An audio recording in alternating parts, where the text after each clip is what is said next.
तुम्ही पाहत आहात MCN न्यूज मराठी।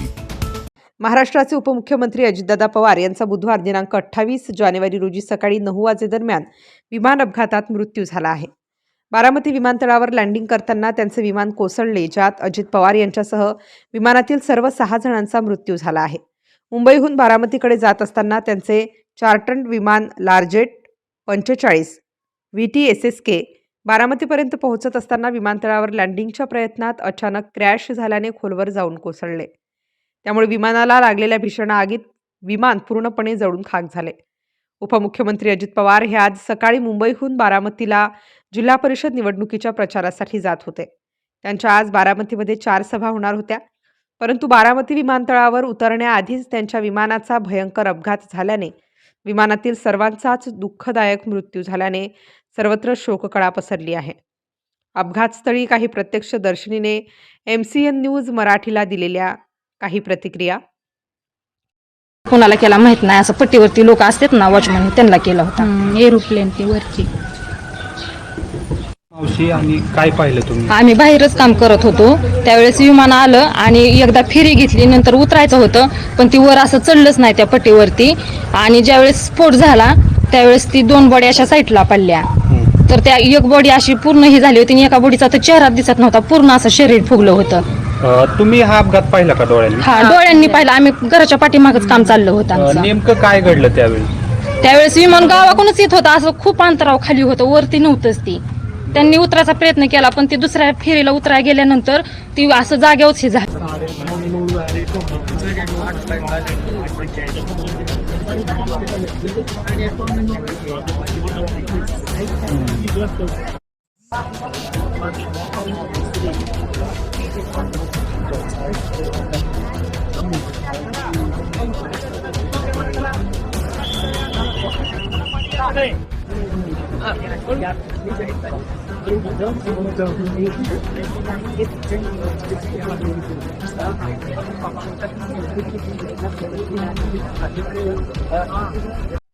पंतप्रधान नरेंद्र मोदी, राष्ट्रपती द्रौपदी मुर्मू, मुख्यमंत्री देवेंद्र फडणवीस यांनी अजित पवारांच्या निधनावर शोक व्यक्त केला आहे। अजित पवारांच्या निधनानंतर राज्यात 3 दिवसांचा राजकीय दुखवटा जाहीर करण्यात आला असून राज्यातील आज सर्व सरकारी कार्यालये बंद ठेवण्यात आली आहेत। या संदर्भात मिळालेल्या माहितीनुसार विमानात एकूण 6 जण होते। स्वतः अजित पवार, त्यांचा सुरक्षा रक्षक PSO विदित जाधव, फ्लाईट अटेंडंट पिंकी माळी आणि 2 crew members pilot Sumit Kapoor आणि संभवी पाठक विमानाच्या भीषण आगीत या सर्वांचा दुर्दैवी मृत्यू झाला आहे। लँडिंग दरम्यान तांत्रिक बिघाड किंवा दुसऱ्या प्रयत्नात चूक झाली असून AAIBने तातडीने या घटनेचा तपास सुरू केला आहे। 2010 मॉडेलचे होते आणि यापूर्वीही 2023 मध्ये सुद्धा या विमानाचा एक अपघात झाला होता। दरम्यान या भीषण दुर्घटनेनंतर राज्यासह संपूर्ण बुलढाणा जिल्ह्यात शोककळा पसरली असून जिल्ह्यातील राजकीय, सामाजिक व प्रतिष्ठित नागरिकांनी दिवंगत उपमुख्यमंत्री अजितदादा पवार यांच्यासह अपघातात मृत्युमुखी पडलेल्यांना भावपूर्ण श्रद्धांजली अर्पण केली आहे। उपमुख्यमंत्री अजित पवार यांचा अंत्यसंस्कार उद्या बारामतीतील विद्या प्रतिष्ठान या ठिकाणी 11 वाजता होणार असल्याची प्राथमिक माहिती मिळाली आहे। MCN न्यूज मराठीकरिता कृष्णमूर्ती जगताप, बारामती। परिवाराशी चर्चा करून ठरवण्यात येतील। सकाळी सुप्रियाताईंशी माझं बोलणं झालं, त्यानंतर पार्थ पवारांशी माझं बोलणं झालं। एकदा संपूर्ण परिवार बारामतीला पोचल्यानंतर पुढच्या सगळ्या गोष्टींचे निर्णय हे त्यांच्या संमतीने घेतले जातील। महाराष्ट्रामध्ये आज शासकीय सुट्टी आम्ही घोषित केलेली आहे आणि त्यासोबत 3 दिवसाचा दुखवटा देखील जाहीर करण्यात आलेला आहे। पुढच्या सगळ्या बाबींची कल्पना ही आपल्याला लवकरच देण्यात येईल। पण मला असं वाटतं की कधीही भरून न निघणारं अशा प्रकारचे नुकसान आहे. महाराष्ट्रातनं असे लोकनेते गेल्यानंतर जी पोकळी तयार होते ती भरून काढणं हे अतिशय कठीण. खरं म्हणजे अतिशय मनाला वेदना देणारी आणि मनाला चटका लावून जाणारी ही अतिशय दुर्दैवी घटना आज महाराष्ट्रात घडली आहे. खरं म्हणजे असं कोणाच्या स्वप्नातही वाटलं नसेल की अजितदादा एवढ्या लवकर आपल्यातून जातील. ही महाराष्ट्रासाठी अतिशय दुःखद आणि दुर्दैवी घटना अजितदादांच्या जाण्याने झालेली आहे. खरं म्हणजे अजितदादा गेले अनेक वर्ष या महाराष्ट्राच्या राजकारणात नेतृत्व करत होते आणि अतिशय परखड स्पष्ट वक्तेपणा आणि प्रशासनावर असलेली त्यांची पकड आपण पाहिलेली आहे. प्रत्येक गोष्टीचा त्यांना बारीक अभ्यास करून बोलण्याची सवय होती आणि परखड स्पष्ट वक्तेपणा, निर्भीड, रोखठोक बोलणारे असले तरी सुद्धा त्याला चूक म्हणणारे असले तरी सुद्धा अतिशय मनाने ते निर्मळ होते. याचा अनुभव मी स्वतः घेतलेला आहे. त्यांच्यासोबत मी मंत्रिमंडळात देखील काम केलं. मी मुख्यमंत्री असताना त्यांनी उपमुख्यमंत्री म्हणून देखील काम केलं आणि जेव्हा मुख्यमंत्री मी असताना मुख्यमंत्री माझी लाडकी बहीण योजना किंबहुना इतरही योजना जेव्हा आम्ही सुरू केल्या तेव्हा आर्थिक जे काही घडी आहे किंवा आर्थिक तरतूद जी आहे ती अतिशय उत्तमपणे त्यांनी त्यावेळेस केली आणि त्याचा अनुभव मला आहे. आणि एकदा करायचं ठरवलं की ते अजितदादा करायचेच. करतो, बघतो, पाहतो असे शब्द त्यांच्या डिक्शनरीत नव्हते. व्हायचं असेल ते तात्काळ करायचे, नसेल त्याला नाही म्हणायचे. असा स्पष्ट वक्तेपणा या महाराष्ट्राने पाहिलेला आहे. मी असेन, मुख्यमंत्री देवेंद्रजी असतील, अजितदादा असतील, आम्ही टीम म्हणून काम केलं, टीम म्हणून काम करतो. आमच्या वेळाही कामाच्या वेगवेगळ्या, आम्ही पहाटे उशिरापर्यंत काम करतो. अजितदादा पहाटे लवकर काम सुरू करतात, देवेंद्रजी दिवसभर काम करतात आणि अजितदादांनी 6-6 वाजता देखील अपॉइंटमेंट दिलेल्या अधिकाऱ्यांनी आणि लोकप्रतिनिधींनी पाहिलेल्या आहेत.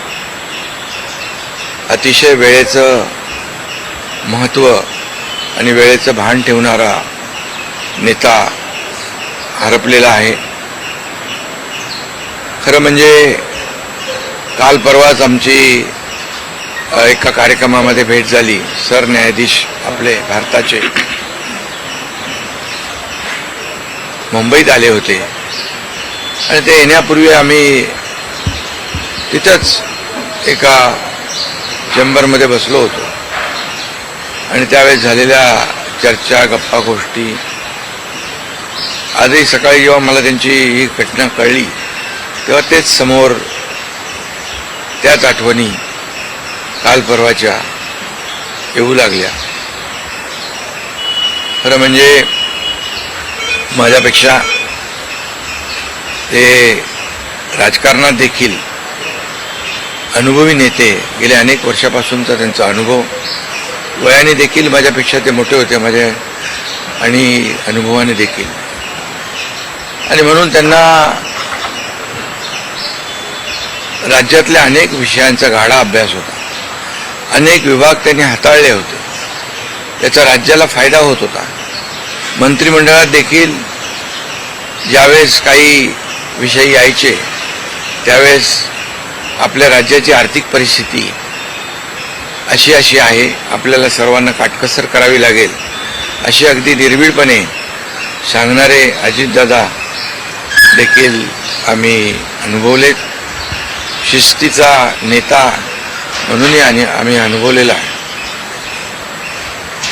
आणि त्यामुळे त्यांच्या जाण्याने फक्त पवार कुटुंबियांचंच नाही तर संपूर्ण महाराष्ट्राचं न भरून येणारं नुकसान झालेलं आहे. आणि माझ्यापेक्षा वयाने मोठे असल्यामुळे एक जी काय आमची गेल्या अनेक वर्षापासूनची जवळीक निर्माण झाली होती, त्यामुळे राजकारणातले आम्ही तिघजण एक टीम म्हणून काम करत असलो तरीसुद्धा एक मोठा भाऊ हरपल्याची गेल्याची भावना देखील, दुःख देखील माझ्या मनामध्ये आहे आणि मी त्यांना भावपूर्ण आदरांजली अर्पित करीत असतानाच मनामध्ये फार दुःखाच्या भावना आहेत. त्यांचं कुटुंब हे दुःख पचवण्याची क्षमता डोंगरा एवढं दुःख आहे, ही क्षमता ईश्वराने त्यांना प्रदान करावी. कुटुंबाचंच नाही, संपूर्ण महाराष्ट्राचं झालेलं आहे नुकसान.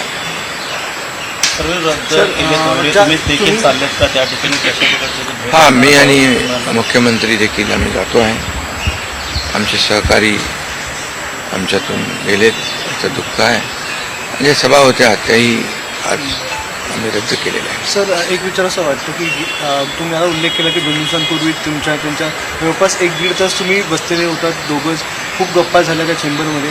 असं काही एक त्यांच्या किंवा मंत्रिमंडळात देखील असताना अशी काही त्यांची इच्छा, एखादी योजना किंवा एखादं त्यांना करायचं होतं की तुमच्याशी त्यांनी शेअर केली, आपण हे करूया मिळून महाराष्ट्रासाठी, असं काही? नाही, आम्ही आतापर्यंत एकत्र जेव्हा तेही उपमुख्यमंत्री होते तेव्हा मी मंत्रिमंडळात होतो. मी मुख्यमंत्री असतानाही उपमुख्यमंत्री होते. आता देवेंद्रजी मुख्यमंत्री आहेत. आम्ही जे काही निर्णय आम्ही घ्यायचो ते निर्णय मिळूनच घ्यायचो आणि मग एकदा एखादी सूचना आली की मग त्याला तिघांनी बळ देऊन ते पूर्ण करायचं. अजितदादा देखील एकदा कधी असंही म्हणायचे की आपली आर्थिक आता आपली जी काही अर्थव्यवस्था महाराष्ट्राची आहे, काही नवीन योजना केल्यामुळे आपल्याला काटकसर करावी लागेल, पण जेव्हा काही निर्णय आपल्याला घ्यावेच लागतील त्यावेळेस मात्र ते मागे हटत नव्हते आणि याचा अनुभव देखील आम्ही घेतलेला आहे. साहेब, न भरून निघणारी पोकळी सातारा असेल, पश्चिम महाराष्ट्र या ठिकाणी देखील कशा प्रकारची तुम्ही पोकळी भरून काढणार आहे? नाही, यामध्ये साताराच नाही आहे तर त्यांचं जे असलेलं जे काही अनुभव आहे हा महाराष्ट्रासाठी होता. त्यांनी प्रतिनिधित्व केल्यामुळे मला वाटतं फार मोठं नुकसान झालेलं आहे, न भरून येणार. शेवटचा प्रश्न, जे काय जसा हा जो विमान अपघात झाला ज्या प्रकारे, काय वाटतं याची चौकशी व्हायला हवी आणि येणाऱ्या काळामध्ये असे अपघात होऊ नयेत, त्यामुळे बिलकुल याची शेवटी आमच्या सहकार्याचा जीव याच्यामध्ये गेला आहे. 6 लोक मृत्युमुखी पडलेले आहेत. त्यामुळे या विमान अपघाताची चौकशी नक्कीच व्हायला पाहिजे, नक्कीच होईल. कारण यापुढे देखील अशा प्रकारचे अपघात होता कामा नये यासाठी हे गरजेचं आहे आणि त्यासाठी त्याची चौकशी देखील होईल. थोडक्यात हिंदीमध्ये सर, क्या कहोगे? अजित पवार जी का निधन हो गया. बहुत ही आज महाराष्ट्र के लिए एक काला दिन कहूँ, एक दुर्भाग्यपूर्ण घटना कहूँ, एक दुखद घटना कहूँ, ऐसी घटना जो हर एक के एक दिल को दुखाने वाली घटना आज महाराष्ट्र में घटी है. हमारे सहयोगी अजितदादा पवार जी का प्लेन एक्सीडेंट में दुर्दैवी मृत्यु हुई है. ये हमारे लिए बहुत ही बेहद दुखद है और महाराष्ट्र के लिए भी दुखद है, उनके परिवार के लिए तो बहुत ही दुखद है. और अजित दादा एक स्पष्ट वक्ता के रूप में जाने जाते थे, एक रोक टोक बोलने वाले, देखता हूँ, करता हूँ, ऐसे शब्द उनके डिक्शनरी में नहीं थे। जो होना है वो तुरंत करते थे, जो नहीं होना है उसे साफ ना कहते थे। लेकिन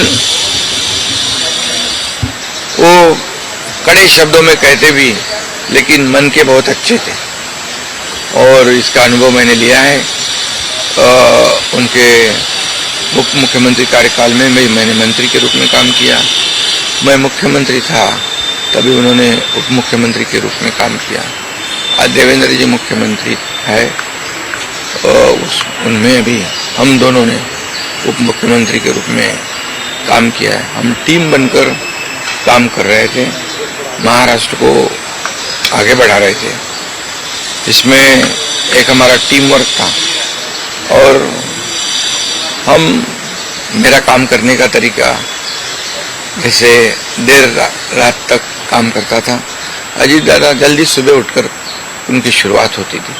देवेंद्र जी भी दिन भर काम करते, और सुबह उन्होंने 6 बजे अपॉइंटमेंट दी हुई, ये भी इस राज्य के अधिकारियों को पता है। एक समय को बहुत ही महत्व देने वाले, एक कद्दावर, बहुत ही कर्मठ नेता जो है, समय सूचकता रखने वाले नेता जो है, ये नेता हमारे में से अभी नहीं रहे हैं, और ये हमारा और महाराष्ट्र का, उनके परिवार का बहुत काफ़ी बड़ा नुकसान हुआ है। उनको कई अलग अलग विभाग जो है उन्होंने काम किया, उस पर उनको अनुभव था। हर एक विभाग की जानकारी लेके वो अपना स्टेटमेंट करते थे, अपना निर्णय लेते थे। मैं मुख्यमंत्री था तब लाडली बहन योजना या कई योजनाएं हमने तीनों ने मिलकर टीम बनकर शुरू कर दी। उसमें भी अजीत दादा ने बहुत ही योगदान दिया हुआ है। और जैसे अर्थव्यवस्था जो है हमारी महाराष्ट्र की, वो उसके बारे में भी कभी कभी बहुत ही रोक टोक मंत्रिमंडल में उन्होंने बताया भी कि हमारी परिस्थिति ऐसी है, हमें कुछ यहाँ इसमें जोड़ तोड़ करनी पड़ेगी। लेकिन जब जो चीज़ करनी ही है, जो समाज के लिए आवश्यक है, उसमें कभी भी उन्होंने हाथ पीछे नहीं खींचा। अर्थमंत्री होने के नाते उन्होंने काफ़ी योगदान दिया है। मेरे से वो राजनीति में भी अनुभवी थे और उम्र से भी मेरे बड़े थे। एक टीम हमारी थी, एक टीम का एक हिस्सा अभी नहीं रहा है, और एक बड़ा भाई हमारे में से गया है, ऐसी भी हमारी भावना है। इसलिए मैं उनको बहुत दुख भरी श्रद्धांजलि अर्पित करता हूँ। उनके परिवार को इस दुख से बाहर आने की शक्ति ईश्वर प्रदान करे, ऐसे ईश्वर से प्रार्थना करता हूँ। सर, 8 बार उप मुख्यमंत्री रह चुके हैं। आपके कुछ दिन पहले उनके साथ हो चुके हैं महाराष्ट्र के साथ साथ आपके भाव हो चुके, आपके आंखों में भी नम जैसे आंसू नहीं, वैसे वो उनका स्वभाव ऐसे था। वैसे बाहर से सबको लगता था बहुत ही कड़क है और रुष्ट है, लेकिन दिल से बहुत काफ़ी वो नम्र थे और निर्मल थे। ये मैंने कई बार देखा है, अनुभव भी किया है। इसलिए ये एक महाराष्ट्र का एक बहुत बड़ा नुकसान उनके जाने से जो भर नहीं आ पाएगा, ये वो है। 8 बार मुख्यमंत्री पूरे इस तरह के हादसे हाँ बिल्कुल, इसकी जो दुर्घटना हुई है इसकी जांच जरूर होगी, क्योंकि ऐसी दुर्घटना पुनरावृत्ति ना हो, दोबारा ना हो, इसलिए जरूर इसकी जांच होनी चाहिए और होगी। 8 बार उप मुख्यमंत्री, बहुत सारी यादें थी आपके मंत्रिमंडल में भी, उप मुख्यमंत्री थे, आज भी जो है। मैंने कहा ना कि जब मैं मुख्यमंत्री था तब उन्होंने जो हमने फैसले लिए, निर्णय लिए समाज हित के लिए, तब अजीत दादा अर्थ मंत्री थे, तो उनका भी काफ़ी योगदान उसमें रहा है। ये कोई नहीं भूल सकता है। हर बार उप मुख्यमंत्री का कुछ दिन पहले आपकी उनसे मुलाकात हुई थी, क्या बातचीत हुई थी 1.5 घंटा आपसे? अभी हमारे सुप्रीम कोर्ट के चीफ जस्टिस यहाँ आए थे मुंबई में, अभी हम बैठे थे उनके आने से पहले। अभी काफी हंसी मजाक हो रही थी, चर्चा हो रही थी, वही बातें आज सामने आ रही है। 2 दिन पहले हम साथ में बैठे थे और आज अजीत दादा नहीं रहे, ये दुख की बात है।